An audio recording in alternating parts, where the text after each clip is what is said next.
estar aqui em Fortaleza mais uma vez. Pode tirar.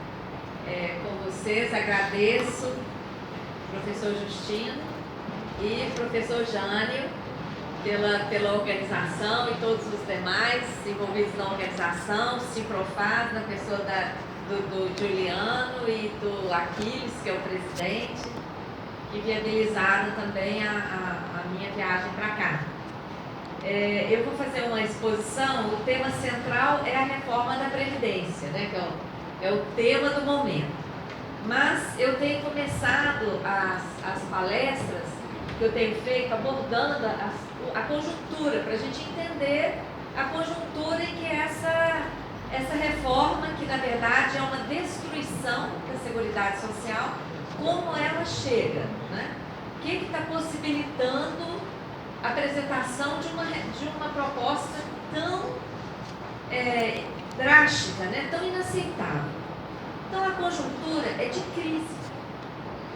E aí a gente começa exatamente questionando, mas que crise é essa que está acontecendo no Brasil?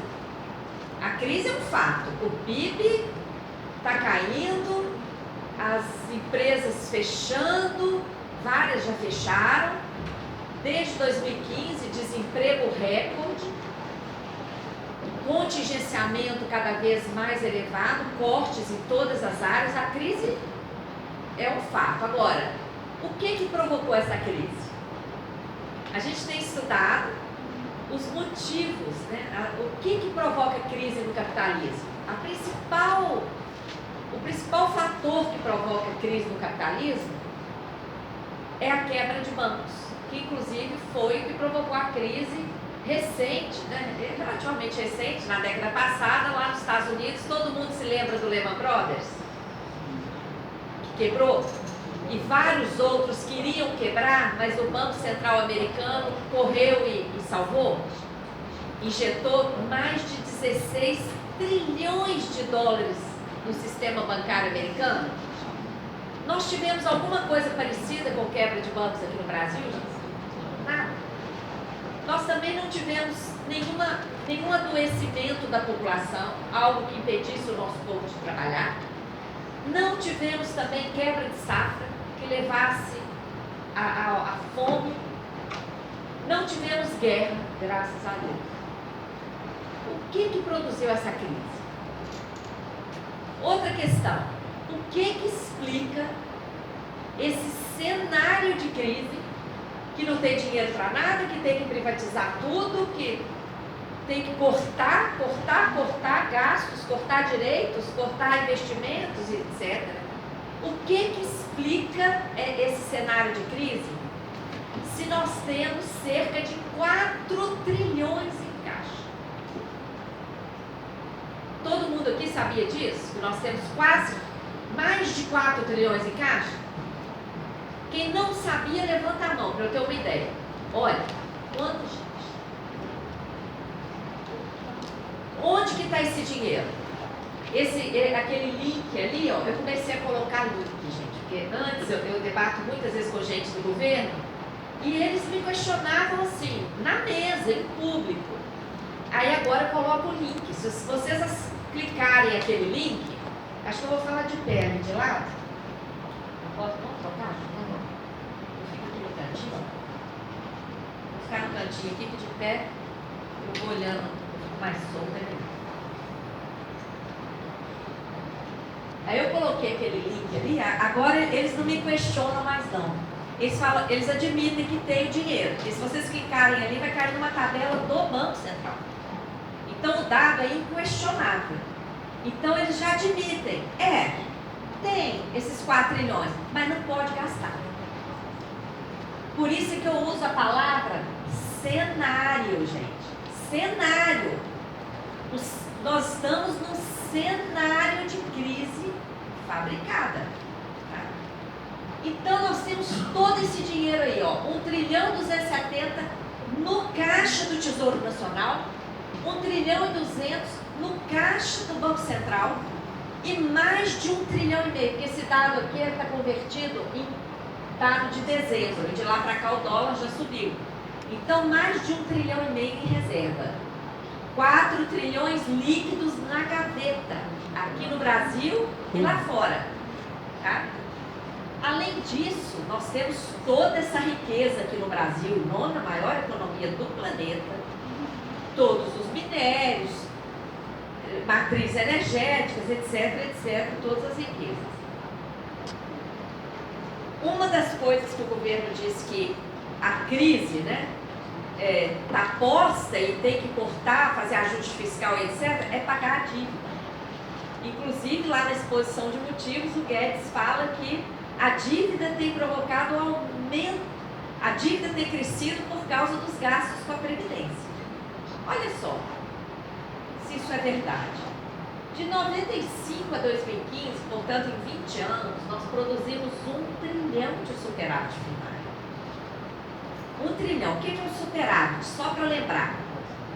É o dinheiro que sobra se nós compararmos tudo que arrecadamos e tudo que gastamos com a manutenção do Estado e os serviços públicos prestados à população. Tá? Então, a diferença entre o que arrecadamos e o que gastamos com a manutenção do Estado e com todos os serviços foi de mais de 1 trilhão nesses 20 anos. O que aconteceu com a dívida nesse período? Saltou de 86 bilhões para mais de 4 trilhões. Então, foi o gasto com a Previdência que está lá, que, na diferença do superávit, foi o gasto com a Previdência que fez a dívida crescer? Não, já estava lá computado quando sobrou aquele trilhão. O que tem feito a dívida explodir são os mecanismos que geram dívida, né? Que a gente chama de sistema da dívida. Vamos analisar alguns dados oficiais. Olha só, esse primeiro gráfico que vocês estão vendo ali no canto, aquela montanha azul ali, está dando para ver? Aquilo ali é o trilhão do superávit primário que nós produzimos durante 20 anos. De repente, olha o que aconteceu em 1995. A montanha virou um buraco, tá vendo? Derrubaram a economia. 95 mudou. Desculpa, 2015. Em 2015 virou. O resultado da Seguridade Social também vinha superavitário. Teve ano de sobrar mais de 80 bilhões de reais. Chegou 2015, caiu para 13 bilhões. 2016 o governo já teve que aportar recursos. Isso, gente, sem que tivesse ocorrido aqui nenhum daqueles fatores que produzem crise. A arrecadação vinha subindo, 2015 caiu. O PIB vinha crescendo em média quase 4% ao ano. 2014 estacionou, 2015 e 2016 caiu mais de 7%. Encolhimento do PIB de 7%, gente, é encolhimento de países em guerra. Olha a guinada que aconteceu na economia brasileira. Sem que tivéssemos tido aqui nenhum dos fatores que produzem crise. O que produziu a crise? Está aqui, ó. Foi a política monetária do Banco Central. O que o Banco Central fez? A taxa básica de juros Selic, em 2013, estava em 7,25%. Já estava altíssima, porque desde a crise de 2008, o mundo inteiro está com taxa zero ou negativa. Aqui, em 2013, já estava 7,25%. O que o Banco Central fez? Começou a subir a taxa em todas as reuniões do Copom. A taxa chegou a 8, 9, 10, 11, 12, 13, 14,25. Foi parar em 14,25 e depois que chegou aí, ficou mais de um ano em 14,25 e demorou para cair. Só esse fato, gente, já seria suficiente para arrebentar com a economia. Mas não foi só isso que o Banco Central fez. Combinado com essa taxa alta, o que ele fez? Aumentou o volume de recursos do depósito voluntário que ele aceita dos bancos e remunera. A remuneração da sobra de caixa dos bancos. que atingiu R$1 trilhão. Esses dois combinados é o que a gente chama de política monetária suicida. Por quê? O Piketty, já ouviu falar do economista Thomas Piketty? Quando ele esteve aqui no Brasil, e também está no livro dele, ele disse que seria um suicídio, em tempos de crise, o Banco Central não reduzir juros e não irrigar a economia de moeda, tá? Para incentivar os investimentos e etc. Aqui, em vez de reduzir o juro, o que o Banco Central fez? O juro já estava alto, ele dobrou a taxa de juros. E, em vez de irrigar a economia, ele aceitou todo o depósito da sobra de caixa dos bancos, do dinheiro que os bancos não conseguem emprestar, e remunerou essa sobra de caixa. Não satisfeito com isso, o Banco Central ainda teve prejuízos com o tal do swap cambial. Não desanime com os nomes, não. Eles colocam esses nomes para espantar todo mundo. O swap, gente, é um contrato que o Banco Central faz com sigilosos privilegiados que receberão toda a variação do dólar. Então, o dólar estava 1,50, foi parar em 4, o Banco Central pagou toda essa diferença. De 2014 para 2015, computou resultados negativos de 207 bilhões de reais. 207 bilhões, dá pra, a gente tem que fazer um comparativo. Daria para dobrar o orçamento anual da educação, dobrar. Daria para dobrar o orçamento anual da saúde e daria para dobrar o orçamento de mais 15 rubricas. É muito dinheiro, tá? E, além disso, o Tesouro ainda emitiu títulos além do necessário para rolar a dívida. Ou seja, emitiu o título, vendeu e ficou lá com o dinheiro na conta única do Tesouro. Depois que emite o título da dívida e vende, o que tem que pagar? Juros. Então, esse conjunto de dados, gente, amarrou a economia do Brasil, tá? Porque com a taxa de juros básica em 14,25 e o Banco Central aceitando todo o depósito da sobra de caixa dos bancos, por que os bancos iam correr risco de emprestar para um empresário, para um agricultor, para um cientista que quer produzir a sua invenção? Para quê?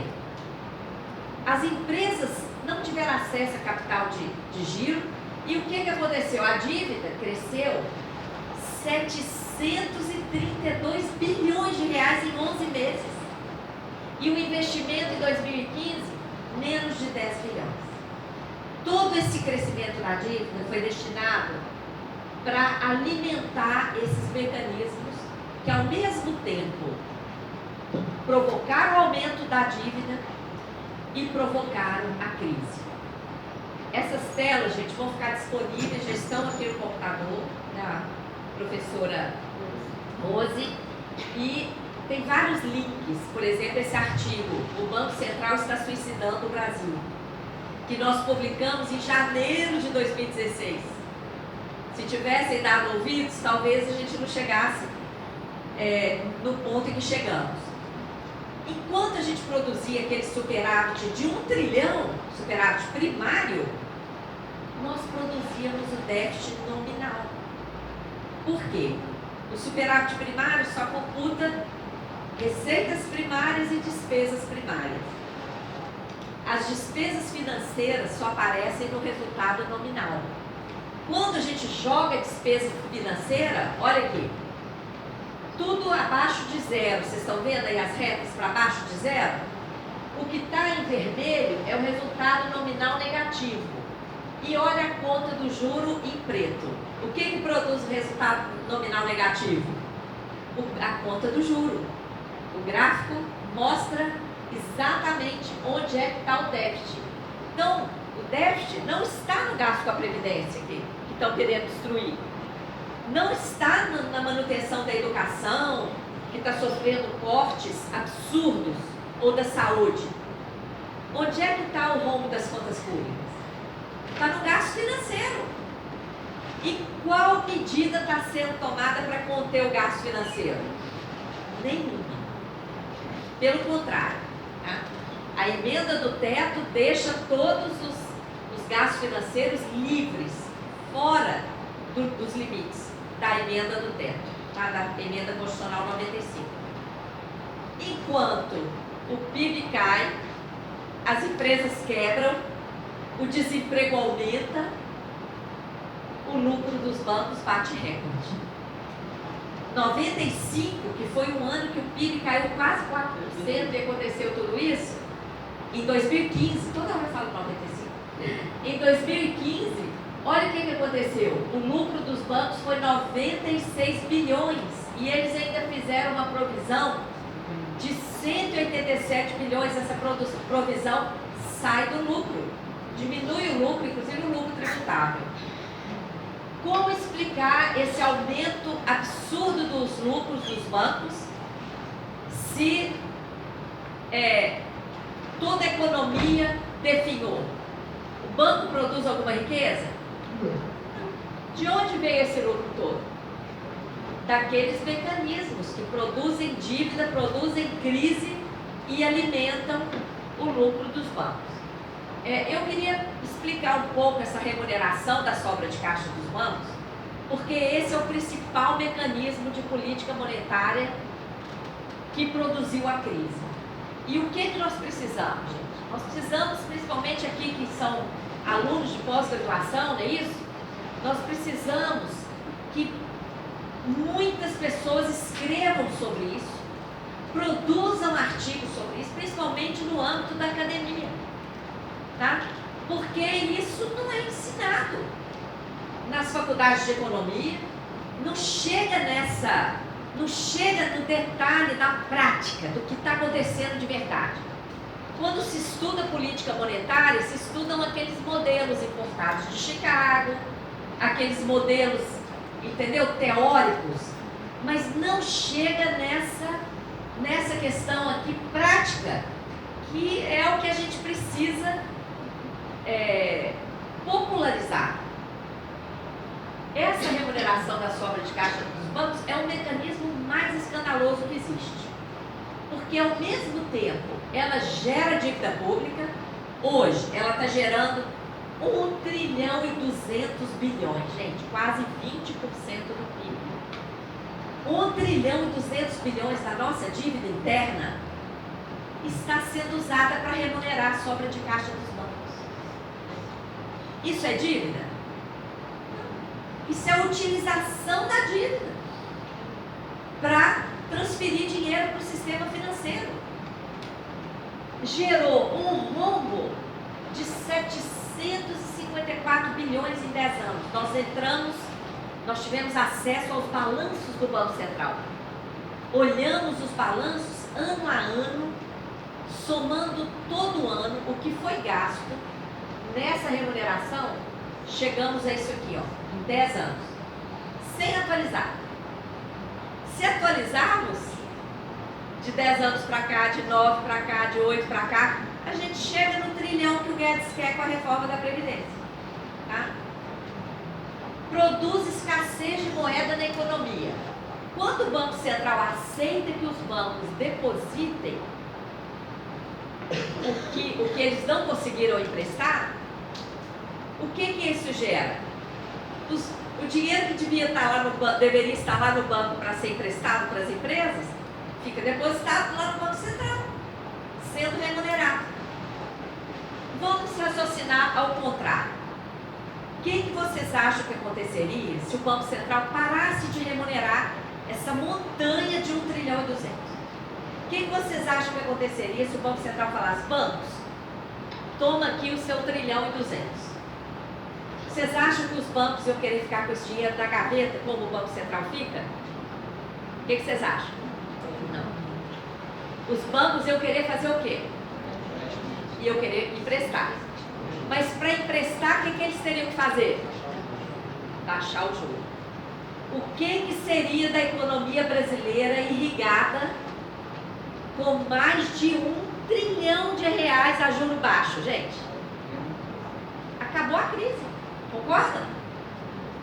Então, essa operação, ao mesmo tempo, gera dívida, gera rombo para remunerar, produz escassez de moeda, provoca elevação do juro de mercado. Porque o juro de mercado é alto no Brasil por causa desse enxugamento de moeda. Se parar o enxugamento, se esse dinheiro vier para os bancos, cai o juro de mercado na hora, concordam? A desculpa do governo é que esse enxugamento é controle de liquidez, é para controlar a inflação. Isso foi desmascarado em 2017. Por quê? O IGP, o Índice Geral de Preço, foi negativo em 2017. Então, se fosse verdade que o Banco Central enxuga para conter a inflação, quando a inflação está em queda, o que ele teria que fazer? Desovar a moeda para a economia, não é isso? E o que aconteceu na prática? Aconteceu o recorde. Os depósitos aumentaram. Enquanto a inflação caía, o volume de depósito aumentava. Com isso, os próprios dados desmascararam essa desculpa. Ou seja, não é nada para controlar a inflação. O que o Banco Central fez diante disso? Ele ficou totalmente sem respaldo. Ele enviou para o Congresso esse projeto de lei 9248 de 2017. É um projeto que depois vocês podem acessar, é um projeto de um artigo só. E nesse artigo, é um artigo que cria o depósito voluntário remunerado pelo Banco Central. Ou seja, é o que ele já está fazendo com essas operações.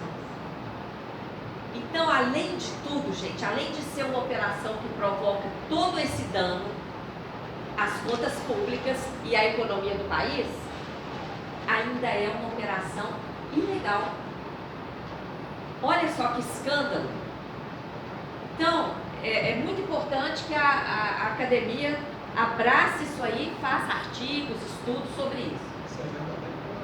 Essa sim. Essa e a outra, da contabilização do juro como amortização, que eu vou falar agora. Todo ano, a figura do orçamento é uma coisa assim, é uma pizza muito mal repartida, em que quase a metade vai para pagamento de juros e amortizações da dívida. Enquanto a dívida ano passado ficou com 1 trilhão e 65 milhões em um ano, a saúde ficou com 4%, a educação ficou com 3,62%, tá? A segurança pública com 0,34%. Até a defesa nacional, gente. O pessoal que defende, né, o exército, a defesa nacional toda sucateada, com 2,57%. Tá? Por que agora a Previdência que está na mira? É onde ainda tem mais dinheiro para tirar. Tá? O corte está sendo feito em todas as áreas. Por exemplo, vocês viram o corte da ciência e tecnologia? 50% praticamente de corte. E quanto que a ciência e tecnologia recebeu ano passado? Não dá para vocês lerem aí? 0,24%. Cortou pela metade esse ano. Agora, a quantidade de recursos que eles vão obter com o corte da ciência e tecnologia é pequena, só para amarrar mesmo o Brasil, para impedir o nosso desenvolvimento. O que se quer mesmo do recurso da Previdência, olha lá, a Previdência ainda fica com quase 25% dos recursos. Tá? Então é o interesse financeiro daquele volume de recursos, além da Previdência privada. Né?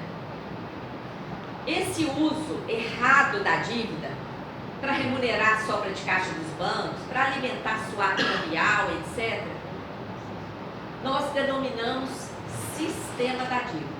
Tá? A utilização do endividamento público às avessas. O sistema da dívida se reproduz internacionalmente, nós vimos isso no Equador, na Grécia, Argentina e vários países que analisamos, e também no âmbito dos estados e municípios. A principal característica do que a gente chama sistema da dívida é a falta de contrapartida. Por exemplo, eu pergunto a vocês, qual é a contrapartida daquele 1,2 trilhão que está sendo usado para remunerar a sobra de caixa dos bancos? Não tem. Entendeu? Então é a utilização da dívida às avessas. O sistema da dívida exige continuamente ajuste fiscal, que é o contingenciamento, corte em todas as áreas para alimentar o pagamento, né, do juro, exige o superávit primário e a emenda do teto elevou o superávit primário para status constitucional, porque agora está lá, está na Constituição durante 20 anos, se a gente não conseguir revogar antes. O que mais? O sistema da dívida exige continuamente privatização de patrimônio público. Desde Collor, passando por Fernando Henrique, Lula, Dilma, Temer e agora Bolsonaro, porque todo mundo privatizou. O recurso das privatizações ali vai para pagar dívida. Tá? Então, a dívida é gerada por mecanismos e depois a gente perde o patrimônio para pagar essa dívida. E vamos fazer uma continha aqui comigo. A estimativa de arrecadação de recursos com a privatização da Eletrobras inteira é 12 bilhões de reais. 12 bilhões. Com o swap cambial lá em 2014 para 2015, foram gastos 200 bilhões. O que adianta? Vocês estão vendo? O que adianta? É urgente fazer uma auditoria dessa dívida. Desmascarar esses mecanismos enquanto é tempo. Porque já não tem quase nada para privatizar. O que está sendo privatizado agora? Eletrobras, Petrobras, Correios, Banco do Brasil, Caixa Econômica Federal. Acaba tudo. Tá? Então, o sistema da dívida exige privatizações, exige contra-reformas, é isso que está por trás da reforma da Previdência. Exige essa política monetária suicida, que alimenta o sistema, e não está satisfeito com isso não. Quer novos esquemas, como a tal da securitização de crédito público, que é um escândalo, eu vou falar aqui. Tá? Quanto mais pagamos, mais devemos. Não sei se dá para vocês enxergarem. Esse quadro aqui, tá, estão ali os links, só dados oficiais. Todo ano, olha o que pagamos de juros, de 2008 a 2018. Olha o que pagamos de amortizações. Apesar das amortizações gigantes, olha o que aconteceu com o estoque da dívida. Tem alguma coisa errada aqui, gente. Quando a gente amortiza uma dívida, o estoque tem que aumentar ou diminuir? Tem que diminuir. O que me explica aqui, ó? Vamos pegar ali 2016. Amortizamos 9, tá vendo aqui? Tá aqui, ó. Amortizamos 925 bilhões. O que aconteceu com o estoque? Saltou de 3 trilhões e 900 para 4 trilhões e meio, cresceu quase 600 bi. Nós amortizamos 925 e a dívida cresceu quase 600. Por quê? O que explica isso? Outra coisa, outra incoerência. Em qualquer ano, se vocês pegarem ali o valor do juro e comparar com o estoque no ano anterior, multiplicado pela taxa média de juros, vocês vão ver que a estimativa, por exemplo, aqui, ó, vou pegar aqui, 3.936 lá em 2015, quando a taxa de juros já estava em 14,25. Praticamente 4 trilhões. Com taxa de 14,25, quanto que teria que dar de juros? Faz a conta aí. 560 bilhões por baixo, tá? Pegando o estoque do ano anterior. 560 bilhões. Quanto que deu de juro ali em 2016? Aqui. 204. Em qualquer ano que vocês pegarem, o valor do juro que aparece no CIAF, que é o Sistema de Contabilidade, lá que registra os pagamentos federais, o dado oficial, em qualquer ano, vocês fazendo uma estimativa por baixo do valor do juro, vocês vão ver que a estimativa é mais de 100% maior do que o valor do juro que está no CIAF. Então, gente, são dois indícios de que tem alguma coisa errada. Primeiro, que a estimativa do juro dá um valor muito maior do que o juro que está no CIAF. E segundo, a amortização é gigante e o estoque, em vez de baixar, aumenta. Por que isso?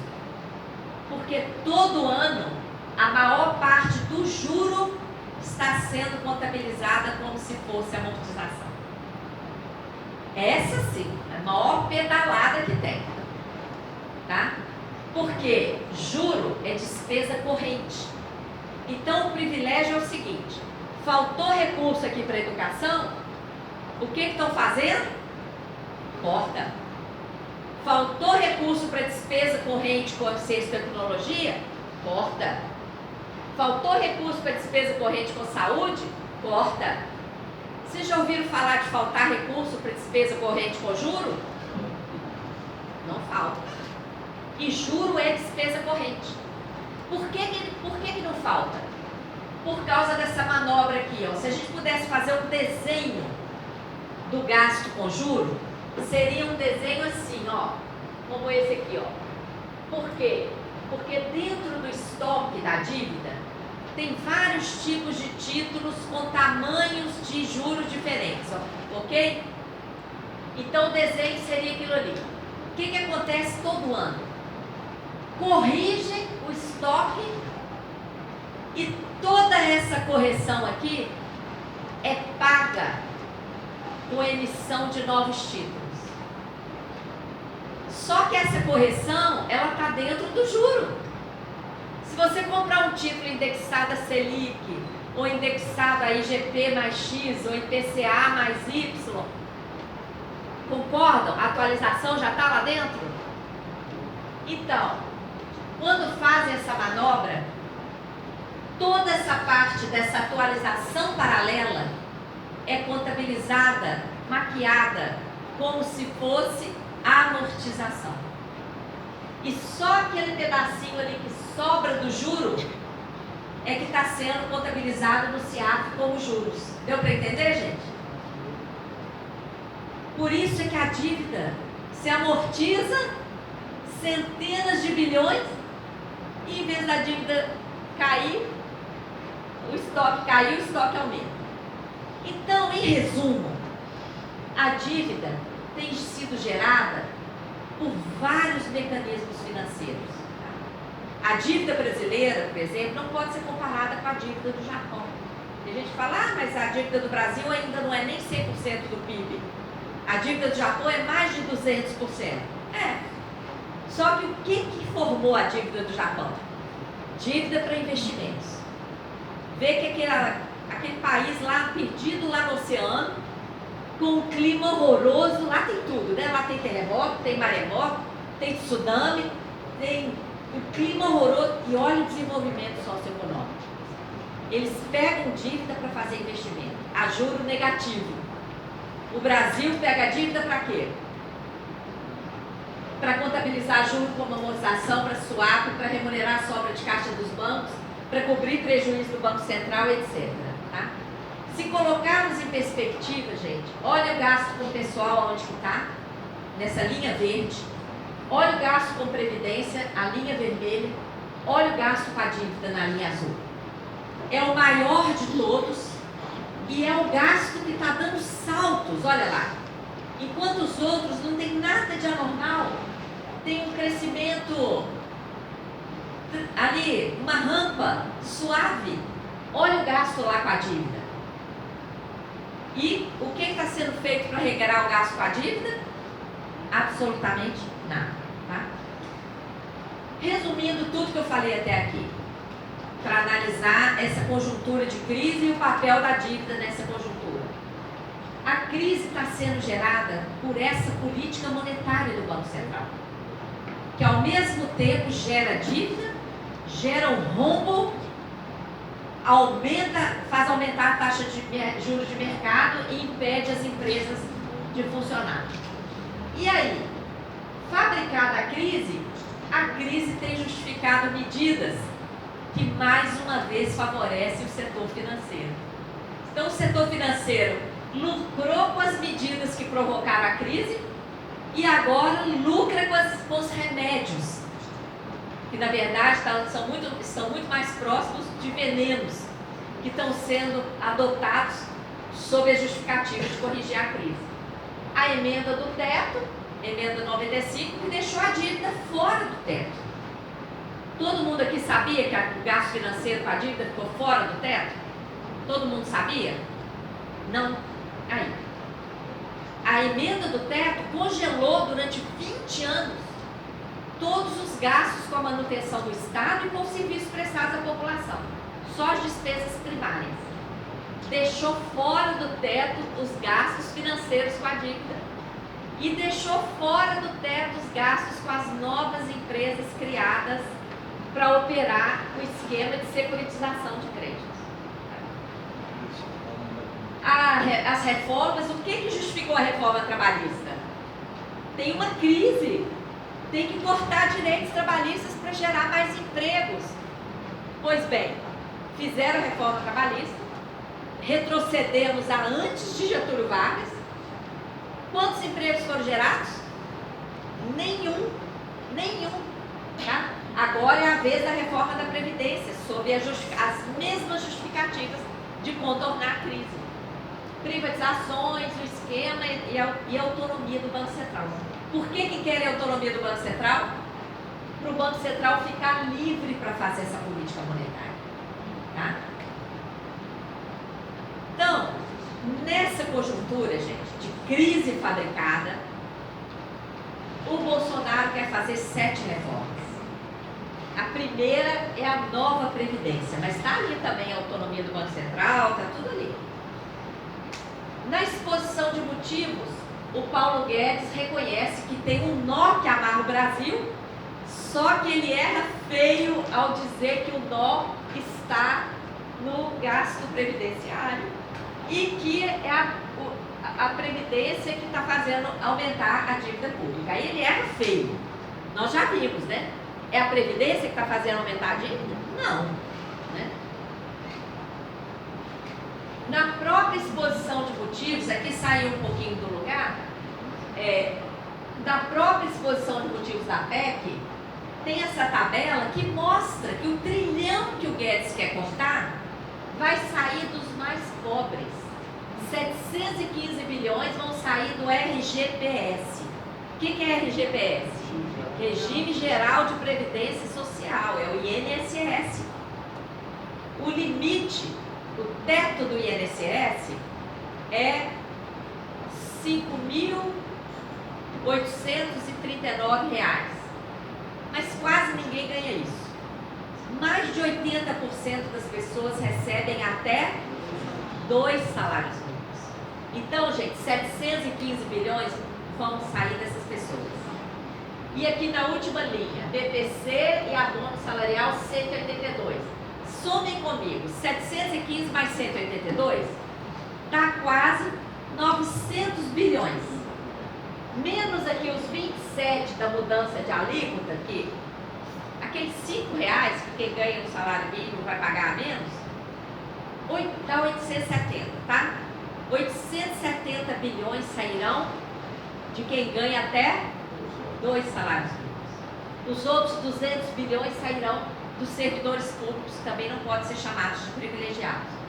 E para onde irá o trilhão? Eu quero pedir vocês para ler em voz alta essas aspas aqui, ó. Precisamos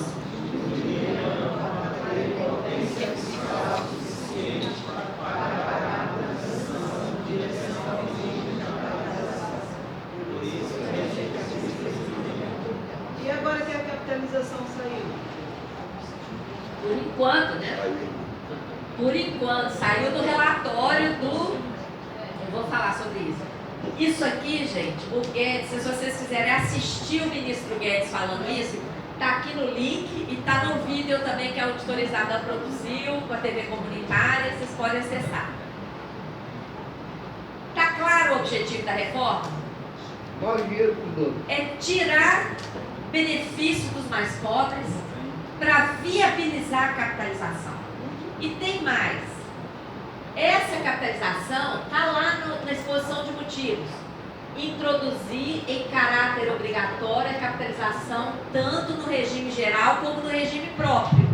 Esse é o objetivo da PEC apresentada pelo governo. Tá? Para introduzir a capitalização, ela desmonta o modelo de solidariedade, cortando 1 trilhão, desconstitucionalizando. No texto da PEC apresentado pelo governo, tem 35 remessas para a lei complementar. 35 vezes. Falando, tal coisa vai ser disciplinada por lei complementar. Lei complementar vai tratar disso. No regime próprio, a possibilidade de modificação completa das regras, inclusive a extinção dos regimes próprios. Porque uma coisa que a PEC faz é julgar para os trabalhadores a obrigação de sustentar o seu regime.